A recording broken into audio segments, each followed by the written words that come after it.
Gaza, nuit calme, Israël dément tout cessez-le-feu avec le Hamas. Un membre du Hamas palestinien passe près d'un site du groupe qui a été frappé par l'armée israélienne, à Al-Mugraka, près de la ville de Gaza, le 9 août 2018.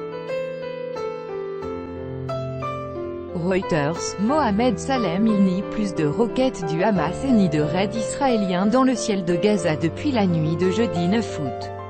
Après plusieurs jours d'escalade, ce n'est pas une trêve officielle, mais dans les faits ça y ressemble.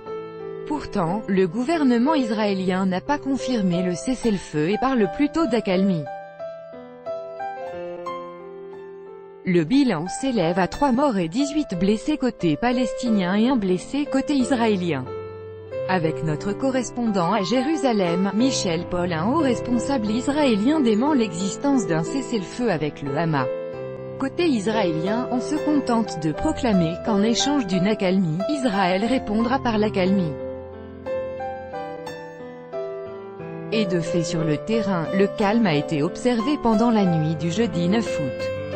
Et ce vendredi 10 août au matin, la défense passive israélienne a autorisé le retour à la normale, mais la population civile est invitée à demeurer à proximité des abris.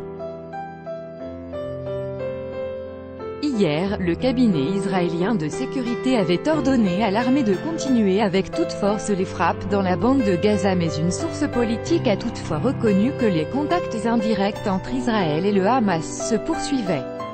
Cela en vue de l'obtention d'une trêve de longue durée, avec toujours la même médiation, l'Égypte et les Nations Unies. Selon un sondage publié ce vendredi 10 août, 64% des Israéliens ne sont pas satisfaits de la conduite du Premier ministre Benyamin Netanyahou par rapport à Gaza. 48% souhaitent une opération militaire de grande envergure dans l'enclave palestinienne. La presse, elle, parle de cercle vicieux et estime que l'accalmie sera de brève durée. De la nécessité d'éviter toute escalade, tout le monde est d'accord pour dire que la situation à Gaza ne peut plus durer, assure Bassem Naïm, membre bureau politique de Hamas, joint par nos collègues de MCD.